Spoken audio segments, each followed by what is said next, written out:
yang anda dah mati, harta anda tadi dimanfaatkan dan pahala anda berterusan. So kita jawab di sini, tersilapnya orang-orang Syria apabila Abu Darda wafat, kan? Tak? Dia ingat Abu Darda ni orang alim, tak? Tiba-tiba mereka bikin rumah khusus, mereka cerita dengan Salman. Salman kata tak, kita dah ada rumah yang tersendiri, tempat kita uzlan. Salman nasihat. Salman mengatakan tidak demikian seharusnya. Dia ini siapa-siapa yang riba, orang-orang yang berhati-hati dalam beragama, sama ada siang ataupun malam, mendapat pahala seumpama orang yang puasa 1 bulan dan solat selama 1 bulan. Siapa-siapa yang mati istiqamah dalam keadaan berhati-hati dalam beragama, pahalanya mengalir sampai yaumul qiyamah. Ini yang disebutkan. Jadi orang-orang tadi tersilap, kalau ni nak buat baik, akhirnya tersilap. So satu, Salman Al-Farisi yang dikatakan satu sahabat Nabi yang hebat daripada Parsi, tapi menjadi orang yang hebat dan wafat di Madain.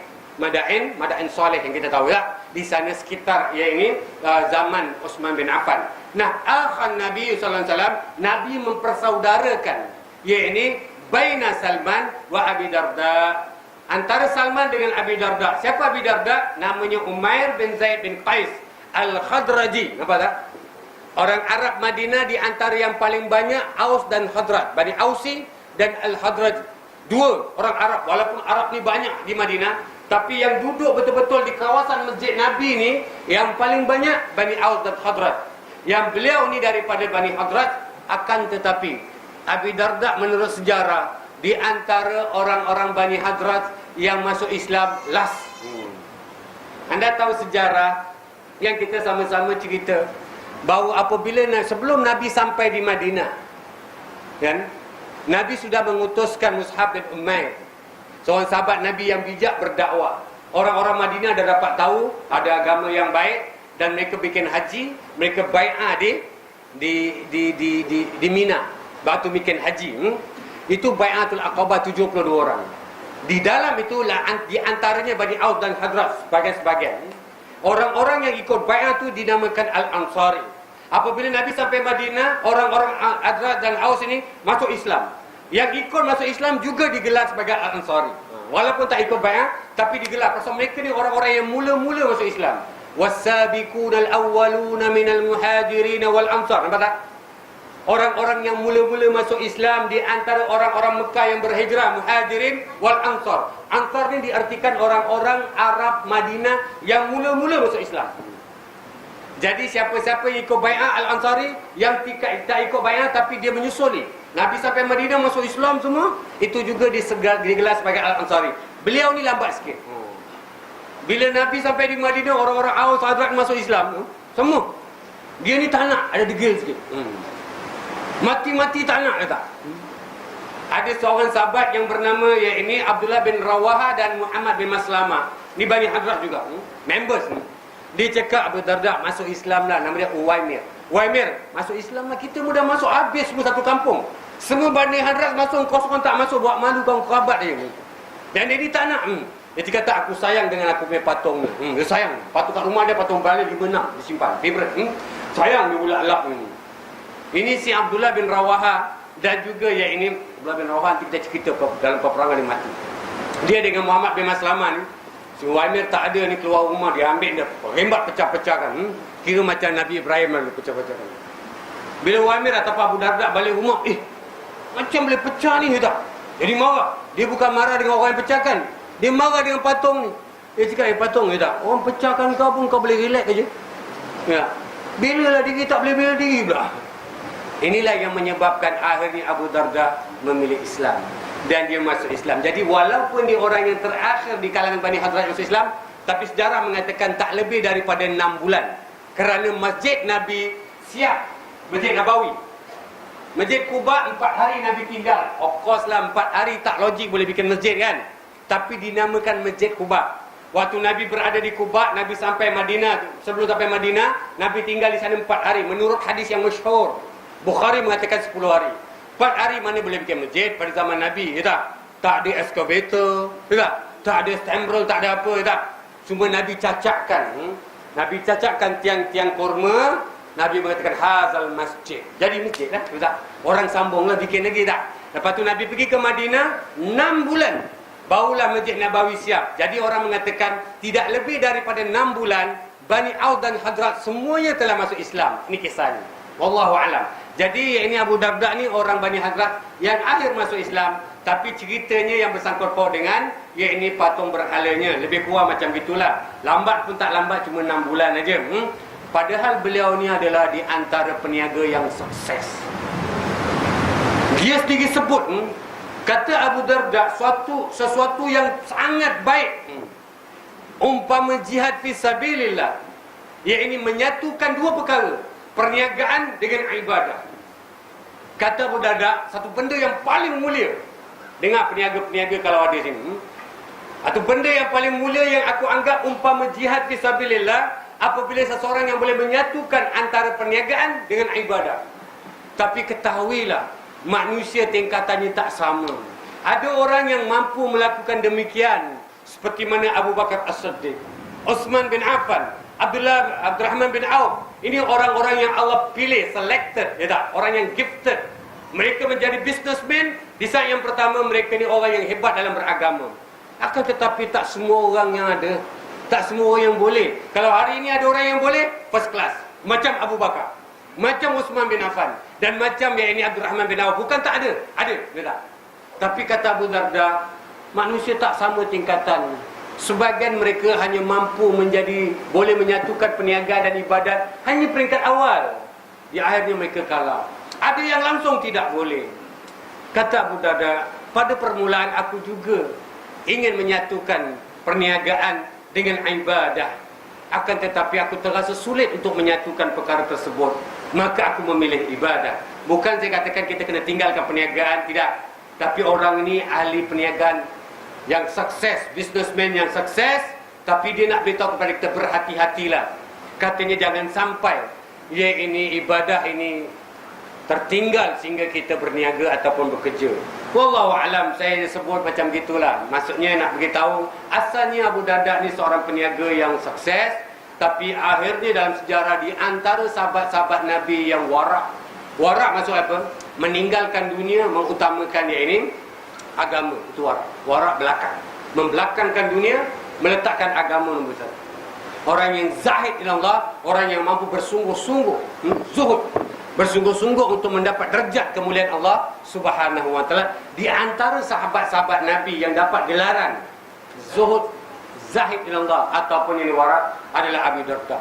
Akan tetapi beliau ni diangkat sebagai hakim, ulama besar di Damaskus ataupun di Syria, sampailah zaman Khalifah Uthman bin Affan.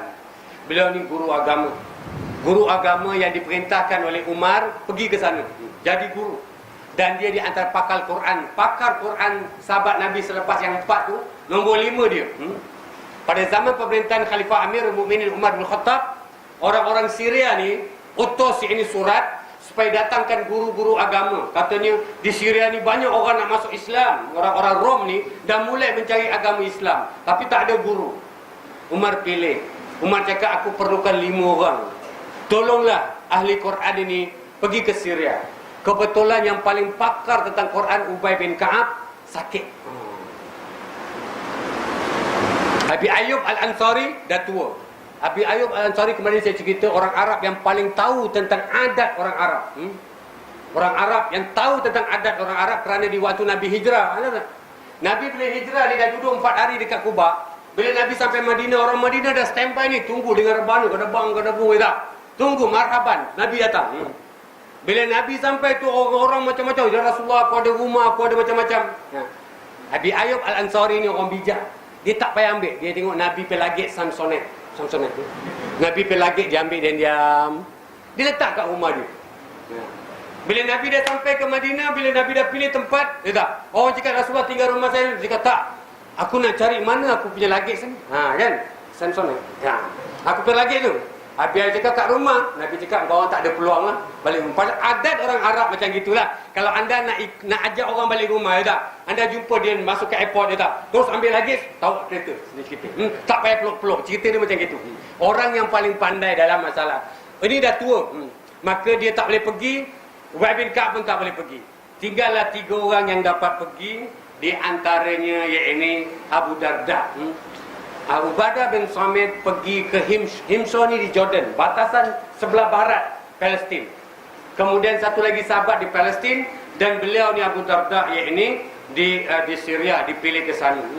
Kalau anda baca sejarah, orang-orang Syria mengatakan tiap malam kami tadarus Quran. Abu Darda mengajarkan Quran, kami buatkan halaqah. Ketahuilah yang hadir itu 1,600 orang. 1,600 orang, 1,400 tahun dahulu, beb. Kira macam kita ni, apa terkeluarin kan? Kosong mah, malaikat lebih banyak pada orang. Orang dulu ni anda bayangkan belum ada speaker ni, bagaimana suara tu boleh sampai? Macam mana tak? Ulama-ulama tafsirkan, sampaikan, orang tu mendengar sampai apa dia cakap, tapi boleh faham macam itu. Orang dulu nak dapat agama. Inilah hebatnya Abu Darda yang menjadi guru agama. Saya nak bawakan kata-kata hikmah beliau di antara, kerana ini penting. Kata yang Abu Darda, mengapa manusia menjadi bodoh? Jawapan dia yang simple adalah lantaran apabila matinya orang alim, di suatu kampung tak ada orang lagi nak belajar agama. Ada orang alim, tidak. Waktu itu orang belajar, mati orang alim, tutup kedai, tak belajar lagi. So orang tu jadi ilmu ketika ada orang alim. Apabila orang dah tak ada orang nak menyambung. Ini maksud Abu Darda. Ketahuilah katanya bahawa orang-orang yang mengajar dan belajar bersekutu dalam pahala. Contoh aja, saya yang mengajar ni, anda belajar, sama pahala, sama. Itu kata Abu Darda. Maka itu kalau ada orang alim mati, ya tak? Mau ada pengganti. Ilmu tu berterusan. Dan ini yang kurang sejak kebelakangan ini, ya tak? Kata Abu Darda, janganlah kamu terpengaruh dengan orang-orang kaya, walaupun dia di antara peniaga yang sukses. Katanya, aku makan, kau pun makan. Orang kaya makan, orang miskin pun makan. Yang beza orang kaya makan kat restoran, orang miskin makan kat warung je lah kan. Tapi dua-dua makan untuk hidup je kan. Walaupun makan kat restoran boleh hidup 2,000 tahun. Sama juga nanti-nanti. Jadi jangan terpengaruh. Orang kaya pun pakai, orang miskin pun pakai kan. Apa bezanya tak? Yang beza orang kaya pakai branded, orang miskin pakai brengsek. Itu je beza dia. Tapi pakai juga. Orang kaya ada kenderaan, orang miskin pun ada kenderaan. Yang satu pakai kereta, satu pakai basikal. Lebih kurang macam gitulah. Tapi ketahuilah, orang kaya akan dituntut untuk menjawab soalan di akhirat tentang kekayaannya. Adapun orang miskin tidak akan ditanya tentang harta. Tak ada tu. Tidak. Maka lebih baik orang miskin daripada orang kaya. Itu kata beliau. So kita kadang-kadang pun tergila-gila nak jadi kaya kan. Hadis tu kan 3. Kata Nabi di akhirat akan ditanya 3. Yang pertama, usia kamu, apa yang kamu habiskan. Yang kedua, ilmu kamu, apa yang kamu amalkan. Yang ketiga, dari mana harta yang kamu dapat dan ke mana pula kamu yang ini infakkan. Maksudnya apa? Tidak. Harta ni ditanya 2. Usia kan tanya 1 aja, apa kamu buat? Ilmu tanya 1 aja, apa yang kamu amalkan? Tidak. Tapi apabila harta, daripada mana kamu dapat dan ke mana pula kamu habiskan. Nampak tak? Semua kira masalah halal haram, beb. Jangan gemuk ya, dia masuk Pak Bank. Selamat IRS 600. Dia happy dapat duit banyak, ya tak? Tak pernah terfikir, ya tak? Halal ke tak halal ke, keluar zakat ke tak keluar zakat. So ini kita nak sebutkan. Wallahu alam. Abu Darda Allah SWT wafatkan pada tahun 32 Hijrah di Damaskus ataupun di Syria. Yang mana beliau ini seorang ulama, hakim, guru agama, ahli Quran pada zaman Nabi dan seterusnya pada zaman awal sahabat. Dan kita sama-sama ketahui bahawa Allah SWT ambil beliau dalam keadaan yang termulia di Syria, yang kematian itu sungguh luar biasa. Diceritakan dalam kitab Syiar Alam itu sanggakan satu kampung menangis terharu, memikirkan tentang hilangnya satu ulama yang hebat dan berbaunya harum di sekitar masjid. Macam-macam itu tak penting, tapi kita baca sejarah. Mudah-mudahan Allah merahmati dan memberkati roh dan juga segala amalnya. Nah, balik kepada cerita hadis ini, yang mana ketika awal-awal Madinah, apabila Nabi sampai di Madinah, kita cerita 4 hari di Kuba, kemudian sampai di Madinah, orang-orang muhajir kebanyakannya sudah sampai. Kerana hijrah Nabi-Nabi yang terakhir, antara yang terakhir. Nabi ni orang yang gentleman, tak? Bila Allah perintah untuk hijrah, Nabi suruh sahabat-sahabat berhijrah. Nabi bacakan ayat Quran, innal ladzina amanu wa hajaru wa jahadu fi sabilillah. Nabi bacakan, orang yang beriman dan orang-orang yang berhijrah, tak? Allah perintah hijrah. Ada yang keluar 2 orang, ada 1 orang, ada anak beranak, tak? Nabi, kalau apa berlaku, Nabi ada, tak? Last, baru Nabi pergi. Di antaranya, bila Nabi dah sampai di sana, ya tak? Nabi tengok ada sahabat yang kaya raya, Abdurrahman bin Auf. Ya tak? Abdurrahman bin Auf ni cerita yang kalau kita baca, saya rasa tak ada lah orang kaya macam dia, tak ada. Hebat betul tak? Di antara seorang sahabat Nabi yang kaya. Tapi bila sampai di Madinah